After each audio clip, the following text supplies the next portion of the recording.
आपके according death होती क्या है? जो भी चीज़ फिजिकल फॉर्म में आ जाती है उसको एक एजिंग प्रोसेस में जाना ही होता है, उसका एक नियम है। चेतना जो बॉडी को चला रही थी, अब वो कार उसके चलने के लायक नहीं रही। डेथ के बाद होता क्या है वैसे? डेथ होते ही है ना, ही फील सो पीसफुल, ही फील सो लाइट, इतना उसको एक एक्सटेसी फील होती है। और मरने वाले ही लोग जानते ही, मैं कहता हूँ मरने के बाद हमारी। आज हमारे जो गेस्ट हैं उनका नाम है डॉक्टर NK शर्मा। उनको 45 साल का एक्सपीरियंस है हॉलिस्टिक हीलिंग में। वो एक ऐसे इंसान है जो मिस्ट्री को हेट करते हैं। तो हर इंसान के जिंदगी में एक बार ये सवाल आता है कि हम धरती पे हैं क्यों, और ये धरती एग्जिस्ट क्यों करती है, ये सारा फिनोमेना जो हो रहा है, लाइफ डेथ, ये हो क्यों रहा है। इस सब के जवाब ना उन्होंने खोज लिए। He is a realised being. कहते हैं ना 84,000 जन्मों के बाद इंसान का जन्म लेता है। हम लोग जो है हमेशा ह्यूमन बीइंग से ह्यूमन बीइंग ही बनते हैं। हाँ। खाली हमारा जेंडर चेंज हो जाता है। आज लोगों के अंदर जात पात को, ऊंच नीच को लेकर कितनी कट्टरता है। आध्यात्मिक जगत में प्रवेश करने के बाद अगर कोई यूं कहे मैं हिंदू महात्मा, मैं क्रिश्चियन महात्मा, मैं मुस्लिम महात्मा, अभी भी इनकी चादर ओढ़े हो, अभी भी तुम हिंदू मुसलमान क्रिश्चियन हो, तो फिर तुम कह के आध्यात्मिक, कैसे आध्यात्मिक और कौन से संत? मैं तो उनको नहीं मानता। परम मुक्ति क्या मालूम है? परम मुक्ति जो कहता हूँ, भगवान को मनाने की झंझट खत्म। उसको प्रार्थना करूंगा तो मेरा काम कर देगा, मैं उसके ऊपर चढ़ावा चढ़ाऊंगा ऐसा कर देगा। मैं उसको नर्सरी क्लास के बच्चों के खिलौने कहता हूँ। भगवान बुद्ध और महावीर ने क्यों ईश्वर को निकाल दिया मालूम है? ये लोग क्या कहते हैं, देखो भैया भगवान है तो है, नहीं है तो नहीं है। ये तुम इस पछड़ी में पड़ती क्यों? कौन से भगवान को मिलने की बातें कर रहे हो तुम? किसी को भगवान नहीं चाहिए, ध्यान रखना। तुम्हारी खोज दुख से मुक्ति की है। तो ये ले ध्यान की टॉर्च और कर अपने अंदर, जा अपने भीतर के नियम से कोई तरे न पत्थर, घी ना नीचे जाए, कुदरत के कानून में राम ना अड़े आए।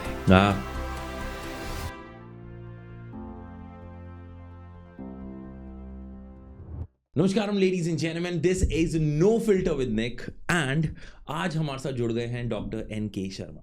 सर नमस्कार, थैंक यू सो मच, आपने समय निकाला इतनी ठंड में दिल्ली में सुबह सुबह आने के लिए। एंड आई विश कि मैं और हम जितने बैठे हैं यहाँ पर कुछ समझ पाएं कि व्हाट एग्जैक्टली लाइफ इज। मैं ना स्टार्ट करना चाहूँगा एक चीज़ से कि ना डेथ के बाद क्या होता है। ये ना एक बहुत बड़ा सवाल है। हाँ, लेकिन मैं इसको ना ऐसे देखता हूँ कि यार जो भी होता है अभी अनअवेयर है हम इस चीज़ को लेके। तो डेथ के बाद क्या होता है इंडिया में, it is more like use as a fear, और उस फियर की वजह से बिजनेस अपॉर्चुनिटीज बनती हैं एस्ट्रोलॉजी के अंदर, मेडिकल्स के अंदर, या फिर स्पिरिचुअलिटी के जो बाबा हैं, गुरु हैं, उनके लिए। आपके अकॉर्डिंग डेथ होती क्या है? देखिए यूनिवर्स में एक सिंपल सा जो लॉ सब लोग जानते हैं और वो घट रहा है कि जो भी चीज़ फिजिकल फॉर्म में आ जाती है वो एक सर्टन एज के बाद जाकर, चाहे वो स्टोन हो, पत्थर हो, के प्लांट हो, के एनिमल्स हो, के ह्यूमन बीइंग हो, वो एक सर्टन एज में जाकर उसको एक एजिंग प्रोसेस में जाना ही होता है। उसका एक नियम है ना। तो इसीलिए आज ये टेबल आपके सामने है, आज ये, तो ये भी कुछ सालों के बाद में धीरे धीरे इसके अंदर परिवर्तन आना ही है। तो इसीलिए एक डेथ जो है वो एक ट्रांजिशन है। Originally it is not A and actual में। जैसे लोग समझते हैं ना कि भाई मैं मर गया तो ख़त्म हो गया, ऐसा नहीं है। हमारी चेतना जो बॉडी को चला रही थी, अब वो कार उसके चलने के लायक नहीं रही, इसलिए उसको छोड़ना पड़ा। वो ड्राइवर को वो गाड़ी वहाँ छोड़ देनी पड़ी, समझे? तो उसके बाद हमारी चेतना तो मौजूद ही रहती है। We never die actually. इसलिए जब कोई भी व्यक्ति जब पूर्व जन्म की यात्रा करता है तो उसके अंदर वो बड़ा क्लियरली देखता है कि वो पिछले जन्म में 70, 80, 90 साल में मरा, फिर लोगों ने उसको जलाया गाड़ा, फिर उसने अगला जन्म फिर वापस लिया। तो वो देखता है कि मैं कभी मरा ही नहीं, बल्कि मेरी पैकिंग बदलती रही हर जन्म में। तो ऐसे हजारों जन्मों से ना हमारी पैकिंग बदलती रहती है, फिजिकल फॉर्म चेंज होता रहता है। हम कभी मरते नहीं है ओरिजिनली देखा जाए तो। क्योंकि मृत्यु किसकी? देखिए, मृत्यु होती है आपकी इच्छाओं की, आपकी सपनों की, आपके अटैचमेंट की, आपकी वासनाओं की, है ना। तो मृत्यु अगर आप पूछिए अपने आप से कि व्हाट इज दैट, क्या है जो मेरे अंदर मर जाएगा, ऐसा पूछते ना, तो वो आपके जो ये सब जो पकड़ है आपकी, वो पकड़ आपकी ख़त्म हो जाती, तो आप उससे डर कर जी रहे होते हो वास्तव में। देखिए, आपने कभी देखा होगा कि आप जब शीशे में अपने आप को छोटा सा देखा 5 साल का, तो आपने कहा ये मैं। फिर आप 25 साल के हो गए तो आपने कहा ये मैं। और फिर आपने देखा कि मैं 70 साल का हो गया तो आपने कहा ये मैं। लेकिन एक बात आपने नोट की कि शरीर आपका 5 साल से 70 साल में चला गया और शीशे के अंदर जो है बदल भी गया रोज, लेकिन जो देखने वाला था ना 5 साल में भी वही था और 70 साल में भी वही है, उसमें तो कोई परिवर्तन नहीं आया ना। नहीं। तो बस वो हमेशा चेतना इस संसार में मौजूद रहती, मतलब you always remain there, you never die. तो इसलिए मृत्यु का डर रखने का कोई मतलब भी नहीं है वास्तव में। तो इसलिए वो डर अज्ञानता का प्रतीक है, मैं यूं कहता हूं। डेथ के बाद होता क्या है वैसे? मतलब देखिए, डेथ के बाद कुछ नहीं होता। हम शरीर में जब तक रहते हैं ना और मन में जब तक रहते हैं तो दुख तो शरीर का है और मन का है। हाँ, 100%। तो शरीर और मन इन सब से आप तो मुक्त हो गए।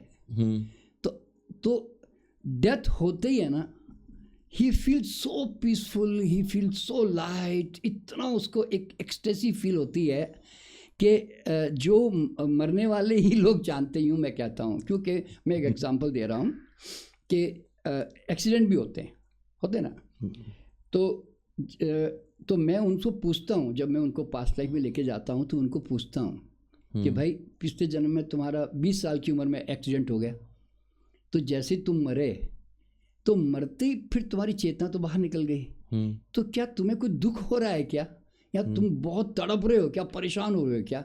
बोलता नहीं सर, पता नहीं शरीर से मुक्त होते ही इतना लाइट हो गया, इतना अच्छा लग रहा है मुझे यहाँ पे, I am feeling so happy and so nice here. तो ये जो लोग सोचते हैं अपने सांसारिक हिसाब किताब से कि फिजिकल फॉर्म ख़त्म हो गया जी, ये इसकी इच्छाएं ख़त्म हो गई, ये बेचारा परिवार को छोड़ के चला गया, वो आपका हिसाब किताब है, वो आपकी अपनी एक्सपेक्टेशन से उससे। लेकिन जैसे फिजिकल फॉर्म छूटा, हमारी चेतना बाहर निकल जाती है और फिर उसके लिए ये सुख दुख ने, ये सब चॉइसेस ने, ये सब ख़त्म हो जाती है। तो दुख तो इसी चीज़ का है ना, वो सब नहीं रहता फिर। तो इसलिए हर व्यक्ति को ये जान लेना चाहिए कि मरने के बाद हमारी चेतना बहुत आनंद महसूस करती है वास्तव में। हाँ, जिनकी वासनात्मक अटैचमेंट ज़्यादा होती है, यानी कि जिनकी जैसे कोई खाने के पीछे पागल, कोई सेक्स का पागल, कोई पैसों का पागल, कोई नाम का पागल, तो इस तरह की जो अटैचमेंट्स होती है ना, वो लोग जो है मरने के बाद भी उनकी चेतना जो है उसके आसपास मंडराती रहती है, क्योंकि दे आर नॉट सेटिस्फाइड, उनकी craving as it is maintain रहती है उनकी। क्यों? उन्होंने बहुत ज़्यादा उसकी तरफ ध्यान दिया ऐसे, तो उनकी चेतना जो है असंतुष्ट रहती है, यूँ समझ लें, बस ये फ़र्क होता है। सर, जो आप चेतना कह रहे हो वो आत्मा होती है बेसिकली। हाँ, वो आत्मा, हाँ, कॉन्शियसनेस। हाँ जी। हमारे सर कॉन्शियसनेस जो है, जो आत्मा है, वो उसके बारे में जितने बिलीफ बनाए गए हैं हर रिलीजन के अकॉर्डिंग, ये सिर्फ हिंदू रिलीजन में बात की गई है कि आत्मा है, लेकिन बाकी जैसे क्रिश्चियनिटी में हो जाता है या फिर मुस्लिम में होता है, हाँ। कुछ उनके आत्मा का कोई जिक्र ही नहीं है। हाँ जी। तो क्या ये रिलीजन जो है ये अलग है? तो ह्यूमन बॉडी ही सेम, तो ये कैसे बने क्यों है? मतलब फिर ये this is just a human made things then? देखिए, पहली बात तो क्या है कि जितने भी बात की रिलीजन जो आए ना, देखिए क्रिश्चियनिटी अभी 2500 साल पहले ही आया, 2000 साल पहले आया, समझो 2000, तभी तो हम 2000 को मान के चलते ना। और इस्लाम धर्म अभी 1100 साल पहले आया, ठीक है। सिख धर्म अभी 400-500 साल पहले आया, ठीक है। तो होता क्या है कि ऐसा नहीं कि मैं हिंदू हूँ इसलिए मैं हिंदुत्व की ही बात कर रहा हूँ, ऐसा नहीं है, क्योंकि मैं सत्य का पक्षधर हूँ। जो सच्चाई है वो लोगों के सामने जानी चाहिए। देखिए, ईसा के पूर्व जो है 1500 साल के पहले तक जो है हमारे वेद, उपनिषद, सांख्य, ये सब जो है ऑलरेडी डेवलपमेंट हो चुके थे, और इनकी रचनाएं महाभारत वगैरह जैसे वेद व्यास ने रची, तो वो सब ऑलरेडी डेवलपमेंट हो चुके थे। और गीता भी उसी समय डेवलप हो चुकी थी, जो वेद व्यास के द्वारा जैसे कही जाती है, ठीक है ना।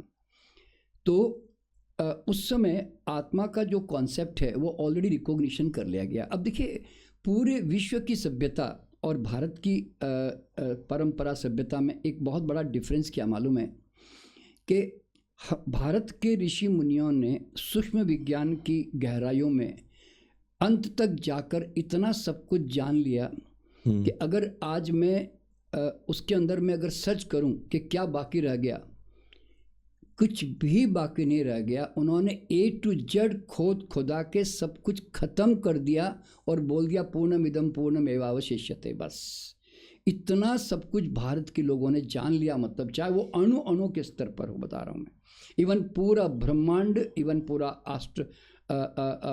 एस्ट्रोनॉमी। आप ज़रा सोचिए, हज़ारों साल पहले बिना टेलीस्कोप के भारत के ऋषि मुनियों ने नक्षत्र की चाल, ग्रहों की चाल, ग्रहों का स्वभाव, उनके इफेक्ट, आप ज़रा सोचो ना, ये without any telescope, without any science, जो आंखों से, नंगी आंखों से दिखते भी नहीं है, तो कैसे रियलाइजेशन किया उस चीज़ का, है ना। और तो मतलब ऐसे तो मैं जितना भी लंबा बोलूँ बहुत लंबा हो जाएगा, लेकिन अल्टीमेटली समझना क्या मालूम है कि हमारे ऋषि मुनियों ने ये सब बहुत पहले इसके बारे में जानकारी दे दी थी हमें कि ऐसा ऐसा होता है, ऐसे हमारी चेतना शरीर से मुक्त होकर बाहर निकलती है, फिर वो दोबारा जन्म लेती है। इसलिए रीइंकार्नेशन या पूर्व जन्म का जो सिद्धांत है वो हमारे हिंदू सभ्यता से सबसे पहले आया, ठीक है। और गीता में इसके बारे में बहुत क्लियरली वर्णन है कि आत्मा न मरती न जन्मती। और जब हमारे परिवार में कोई मर जाता है तो आपने देखा होगा कि हिंदुस्तान टाइम्स ऑफ इंडिया में लोग जो है सबसे पहले गीता का वो श्लोक डालते हैं, है ना। तो इसका मतलब है कि देखिए, पहली बात तो लोगों को क्या समझनी चाहिए, if you really believe in Gita और कृष्णा, तो फिर आपको उसकी बात को मान के चलना पड़ेगा ना। कि देखिए, मैं ऐसा नहीं कहता कि आप मान लो, मैं कहता हूँ अनुभव करके जानो। मैं ऐसे कहता हूँ, एक वैज्ञानिक धारणा रखो। तो जो कृष्ण ने कहा उसको फिर मैंने प्रयोग किया ना, तो इसलिए मैं आज कहता आँख देखी। जैसे मैं आज करीब 46,000 लोगों को मैं पास्ट लाइफ, पूर्व जन्म में, भविष्य में लेके गया हूँ, तो मैं तो 100% उस सब्जेक्ट को प्रूव कर सकता हूँ, क्योंकि वो मेरा अनुभव है। और मेरा अनुभव ऐसा भी नहीं है, ऐसे सैकड़ों मास्टर्स और मेडिकल डॉक्टर्स आज इस फील्ड में काम कर रहे हैं इन रीइंकार्नेशन पे, उनका भी अनुभव साथ में है ना। तो एक तो वो कारण हो गया। अच्छा, और फिर जन्म की धारणा, उसी आधार पर जो है गरुड़ पुराण भी लिखी गई, और हमारे मरने के बाद हर घर में गरुड़ पुराण बाँची जाती है, और किसी धर्म में नहीं है। तो इसका मतलब है कि हम कितनी ऊंचाई तक पहुंच गए थे। लेकिन गरुड़ पुराण 100% सच है, मैं ऐसा नहीं कहता। देखिए क्या होता है, हर चीज़ हर समय पे अलग अलग स्तर से लिखी जाती है, लेवल से लिखी जाती है। तो जो लिखने वाला होता है उसका लेवल किस स्तर का, वो उस तरह से लिखता है। आप एक 4th क्लास के बच्चे को बोलो कि तू एक कहानी लिख, तो वो अलग ढंग से लिखेगा। एक MA किया हुआ आदमी से बोलोगे तो वो अलग ढंग से लिखेगा। ये फ़र्क होता है ना, इसलिए शास्त्रों में इतना डिफरेंस मालूम होता है, ठीक है। तो 100% जो है हमारा जो है रीबर्थ होता ही है, इसको प्रूव किया। फिर भगवान बुद्ध और महावीर जैसे जैन धर्म, जो कि हिंदू धर्म से थोड़ा हटकर अलग हो गए, उन्होंने भी यही सिद्ध किया कि उन्होंने भी कहा कि जब तक आप जाति स्मरण नहीं करोगे, जाति स्मरण या प्रतिप्रसव, इसको जाति स्मरण का मतलब है कि हु ट्रूली यू आर, आप कहाँ से आ रहे हो, आपके जन्म जन्मांतर से कैसे हो आप इसको जब तक जानोगे नहीं ना, अध्यात्म में आप आगे नहीं बढ़ पाओगे। इसलिए जैन धर्म में भी पूर्व जन्म की धारणा 100% मतलब पक्की होती है, और बुद्धिज़्म में भी इसकी पक्की होती है। तो हिंदू धर्म, बौद्ध धर्म और जैन धर्म, ये सब थोड़े इसके पार्ट ये बाद में तो निकले हुए। और सिखिज़्म में भी जो है उसमें भी नानक जी पूर्व जन्म की बात करते हैं, ठीक है ना। तो मतलब तो रीइंकार्नेशन का जो साइंस है ना, वो हिंदू धर्म में चूँकि सबसे ज़्यादा सूक्ष्म विज्ञान की गहराइयों में गए, इसलिए उन्होंने इसको इस्टाब्लिश किया। अब देखिए, बाकी जो धर्म है जैसे क्रिश्चियनिटी है या इस्लाम धर्म है या और भी कोई यहूदी धर्म भी कोई होंगे, तो उनके अंदर है ना सूक्ष्म विज्ञान की गहराई नहीं है। मैं ये बिल्कुल दावे के साथ कहता हूँ, क्योंकि मैं आज पब्लिकली कह रहा हूँ ये बातों को। तो देखिए, तो ये कुछ ही स्तर के लोग जो है इस सच्चाई को जान पाए वास्तव में। तो अब देखिए, अगर वो मान लीजिए आज इस्लाम और अगर मान लीजिए क्रिश्चियनिटी में इसके बारे में विश्वास नहीं है ना, तो आपको जानकर के हैरानी होगी कि आज अगर आप रीइंकारनेशन पे अगर आप किताब ढूंढो तो भारत के अंदर तो किताब मिलेगी 5 और बाहर विदेशों की किताबें मिलेगी 500। सिर्फ रीइंकारनेशन, लाइफ आफ्टर लाइफ, और ये इसमें से करीब करीब 50% जो बुक्स है ना वो सब मेडिकल डॉक्टरों की रिसर्च है। ये सबसे बड़ी बात बता रहा हूँ मैं आपको। भारत के देखिए भारत में पुनर्जन्म के बारे में सबसे ज़्यादा मतलब जो है विश्वास किया गया, उसके बावजूद भी भारत में आज तक है ना पूर्व जन्म पे कभी कोई शोध या कोई स्टडी रिसर्च अभी नहीं हो रही, आज भी नहीं हो रही है। आज इतने संत महात्मा साधुगण बैठे हुए हैं, कोई भी इस साइंस के बारे में बातें तो करते हैं, लेकिन एक भी महात्मा इसके ऊपर रिसर्च नहीं कर पा रहा है।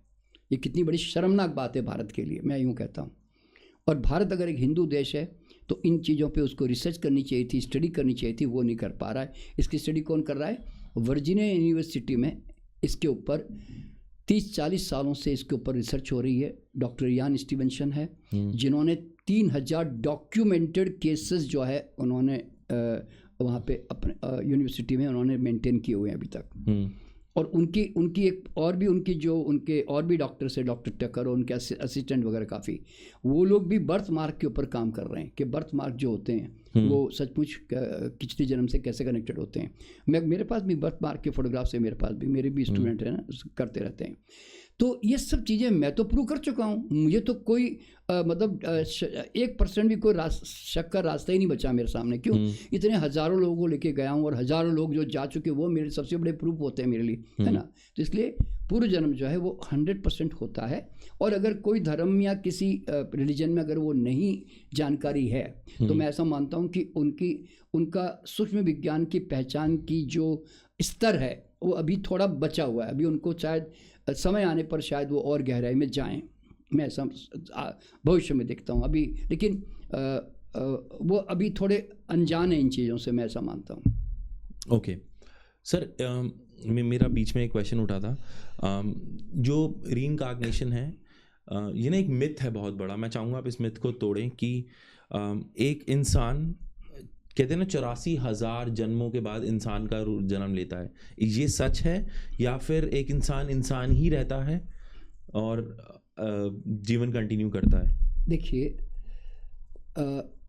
हम जब पास्ट लाइफ में लेके जाते हैं ना तो ज़्यादा दोस्त मतलब पिछली पास्ट लाइफ या उससे 2-4 पास्ट लाइफ पीछे, और या नहीं तो 1000-2000 साल पीछे, मतलब इससे ज़्यादा हमारा जाने का पर्पस भी तो नहीं होता ना।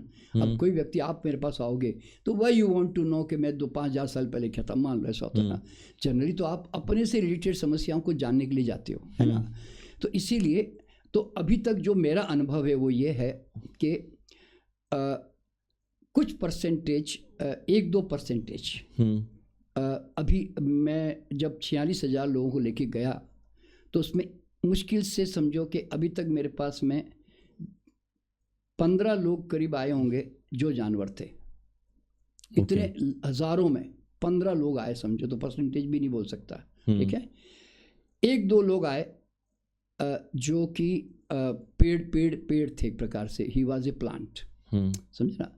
तो मैं ऐसा मानता हूँ कि जो हमारे ऋषि मुनियों ने इस सूक्ष्म विज्ञान के बारे में जो बताया कि हम कई जन्मों से आ रहे हैं, 84 लाख योनियों की चर्चा की है, तो कहीं ना कहीं इसमें डेफिनेटली कोई सत्य तो होगा, इसमें कोई शक नहीं है। तो हम लोग हज़ारों सालों से, चूँकि देखें ना, करीब 3 लाख साल पहले से समझो कि हमारा जो है धरती पर आगमन हुआ ह्यूमन बीइंग का, ठीक है ना। और 70,000 साल पहले तो हम लोगों ने विचार करना शुरू किया, मतलब विचार जो है वो शुरू हुए।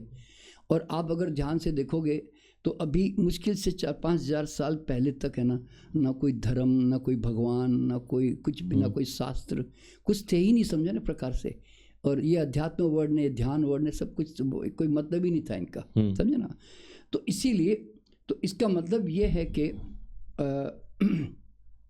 तो अल्टीमेटली जो आपका क्वेश्चन, जो मेन आप जो जानना चाहते हैं कि मतलब इसका पर्पस क्या, उसमें से मेन मेरे को ये जानना था कि एक इंसान मरने के बाद इंसान ही बनता है? हाँ, इंसान बनता है। देखिए तो मैंने ये अनुभव किया है कि अभी तक मैं लोगों को करीब करीब 3000 साल तक भी लेके गया हूँ मैं। मतलब जिसमें मेरा खुद का भी जन्म मैंने देखा है, तो तब तक तो ह्यूमन बीइंग है। तो मेरा अनुभव ये है कि हम ह्यूमन बीइंग से ह्यूमन बीइंग ही अब आते हैं, हम कभी भी और किसी किंगडम से नहीं आते अभी तक, ठीक है। अच्छा, और आगे भविष्य में तो 1% भी कोई जानवर नहीं मिला। 1%, जैसे लोग बोलते हैं ना भाई अगले जन्म तेरा तू कोई कुत्ता बन जाएगा, तू बिल्ली बन जाएगा, ऐसे बोलते हैं ना कई बार, वो सब बिल्कुल झूठ है। क्यों मालूम है कि एक बार जब हम एनिमल मिनरल किंगडम या प्लांट या एनिमल किंगडम से जब उभर के एवोल्यूशन करके जब हम ह्यूमन किंगडम में आ जाते हैं ना, उसके बाद में हम रिवर्स नहीं होते वापस कभी। एवोल्यूशन में हम कभी पीछे की तरफ नहीं जाते, ये ध्यान रखना। It's a kind of evolution. अभी आप कहो कि हम देखें ना, अब 70,000 सालों से हम अपने आप को धीरे धीरे धीरे हम जिस तरह से डेवलप होते चले गए, तो क्या हम वापस रिवर्स गए क्या? हम आदिवासी थोड़ी हो गए। तो उसी तरह आप दोबारा एनिमल किंगडम की तरफ कभी नहीं जाओगे। आप एक बार आप ह्यूमन किंगडम में आ गए तो आगे फिर आप ह्यूमन बीइंग ही बनोगे।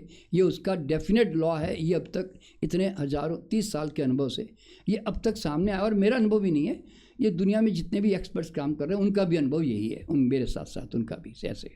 तो हम लोग जो है हमेशा ह्यूमन बीइंग से ह्यूमन बीइंग ही बनते हैं। हाँ। खाली हमारा जेंडर चेंज हो जाता है। Sometime we are male character, sometime we are female character. ठीक है, ये हमारा बदलता है बस।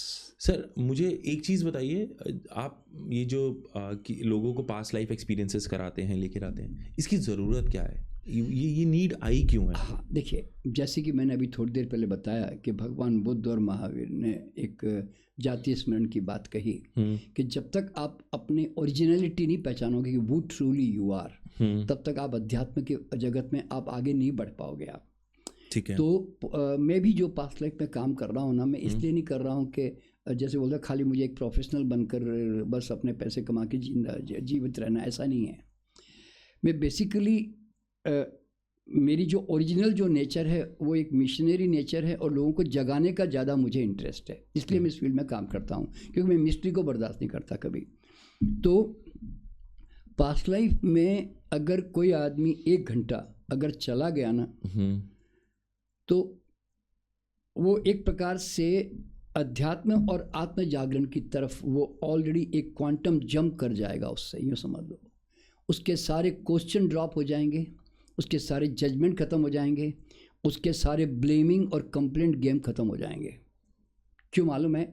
क्योंकि जब वो एक बार पास्ट लाइफ में यात्रा करके आता है और वो ये देखता है कि मैं पिछले जन्म में कुछ और था, मतलब कोई मेल फीमेल जो भी, और फिर मैं 70, 80, 90 साल में मरा, फिर लोगों ने मुझे जलाया गाड़ा, फिर मैंने मरने के बाद फिर मैंने अगला जन्म लिया, तो मेरा नाम बदल गया, मेरी जात पात बदल गई।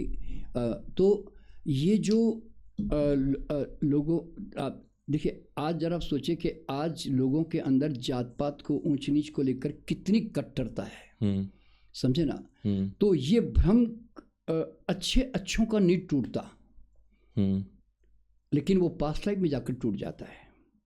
देखिए, मैं आज भी हैरान किस बात से होता हूँ मालूम है? जब कोई आध्यात्मिक जगत में प्रवेश करने के बाद अगर कोई यूँ कहे मैं हिंदू महात्मा, मैं क्रिश्चियन महात्मा, मैं मुस्लिम महात्मा, मैं यहूदी महात्मा, यार आध्यात्मिक जगत में जाकर भी अभी भी कलर ओढ़े हुए हो, अभी भी इनकी चादर ओढ़े हो, अभी भी तुम हिंदू मुसलमान क्रिश्चियन हो, तो फिर तुम कैसे आध्यात्मिक, कैसे आध्यात्मिक? और कौन से संत, मैं तो उनको नहीं मानता कि वो आध्यात्मिक लोग हैं। क्यों? अपने कपड़े नहीं उतारे तुमने, अपने कलर नहीं उतारे अब तक तुमने, क्योंकि परमात्मा के दरबार में तो बिल्कुल शुद्ध सब चीज़ें ख़त्म करने के बाद जाना पड़ता है। तो इसीलिए ये जो भ्रम है ना, जात पात ऊंच नीच का, ये भ्रम पास्ट लाइफ में जाते ही समाप्त हो जाता है। क्यों मालूम है? तुम अपने आप को कई जन्मों में मुसलमान देखते हो, फ्रांसिस देखते हो, चाइनीज़ देखते हो, क्रिश्चियन देखते हो, और इसी तरह अगले जन्म में कुछ और जात में देखते हो, तो फिर आपको लगता है कि यार मैं कौन हूँ वास्तव में। एक जन्म में तुम जो है पीटर थे, एक जन्म में तुम इब्राहिम हो जाते हो, अगले जन्म में जाकर तुम और कोई चाइनीज़ लिंग पामफू भी बन जाते हो। तो आपको लगता है कि यार मैं हूँ कौन वास्तव में, और किस नाम को लेकर मैं अहंकार कर रहा हूँ, समझे ना? तो ये सारे भ्रम जो है ना, ऐसे किसी को उपदेश दो तो नहीं टूटते। आप कितने भी सत्संग कर लो, गुरुओं को सुन लो, आप शास्त्र पढ़ लो, तो भी आपकी आंखें नहीं खुलेगी, क्योंकि उधार के ज्ञान से कभी किसी की आंख नहीं खुलती, स्वयं के ज्ञान से आंख खुलती है। तो पूर्व जन्म में जाने का मतलब ये कि मैं खुद गया और खुद देख के आ रहा हूँ जी, कि वास्तव में मैं जो समझ के चला था कि मैं निखिल हूँ, तो मैं निखिल नहीं हूँ। वास्तव में मैं तो बिल्कुल जैसे एक प्योर कॉन्शियसनेस हूँ। बस जहाँ पैदा होता हूँ, जिस घर में पैदा होता हूँ, वहाँ की कलरिंग मेरे पे चढ़ जाती है बस। तो ये भ्रम जैसे तुम्हारा टूटता है ना, तो तुम कैसे जात पात ऊंच नीच के साथ, कौन ब्राह्मण ने कौन शूद्र, ये सब खत्म हो जाता है, सब कुछ। पहली बात, ठीक है। और दूसरी बात क्या होता है, तुम पास्ट लाइफ में जाकर जब बहुत क्लियरली यूनिवर्सल लॉ कैसे काम कर रहे हैं इस संसार में, कि तुम्हारा किया हुआ एक एक विचार, एक एक कर्म, एक एक भाव तुम्हारा अगले जन्म में उसका फल लेकर आ रहा है। आज तुम्हारे आसपास अच्छी घटनाएं, बुरी घटनाएं, अच्छे लोग, बुरे लोग, अच्छा पैसा, कम पैसा, सुख दुख, जो भी तुम्हारे जीवन में आ रहा है ना, तो तुम्हें पहली बार एकदम क्लियरली समझ में आ जाएगा, बड़ा नियम से आ रहा है यार। यानी कि I am the magnet of everything. हर चीज का मैं चुंबक हूं, और ठीक मेरे चुंबक के अनुसार मेरे आसपास वो चीजें आ रही है और घट रही है। कोई यूनिवर्स में कोई डिसीजन मेकर नहीं है, कोई ऊपर कोई नियंता नहीं है कि जो अपनी मर्जी के अनुसार तुम्हारे जीवन को संचालन कर रहा है। ऐसा नहीं है वास्तव में। ये संसार पूरी तरह नियमबद्ध है और नियम के साथ ही चलता है। मैंने इसके ऊपर एक शेर लिखा है कि नियम से कोई तरे ना पत्थर, घी ना नीचे जाए, कुदरत के कानून में राम ना अड़े आए। और एक और कविता है, लोगों को बड़ा अच्छा लगेगा सुन करके। यूनिवर्स जो है ना, वो एक धरती की तरह है, समझे ना। धरती को क्या बीज से नाता, जैसा बीज को बोया जाता, उसी स्वभाव गुण धर्म को लेकर कड़वा मीठा फल बन जाता। कुदरत का कानून है धरती, कर्म तुम्हारे बीज, एक बीज के फल हजारे हजार फलों के लाखों बीज। कहे नंद नहीं कोई जगत में नरक स्वर्ग को देने वाला, नर्क स्वर्ग हम स्वयं रचते, पल पल जैसा बीज को डाला। आहार व्यवहार विचार से हर पल बीज जो बोए, पल पल फल बनता गया, अचानक कुछ ना होए।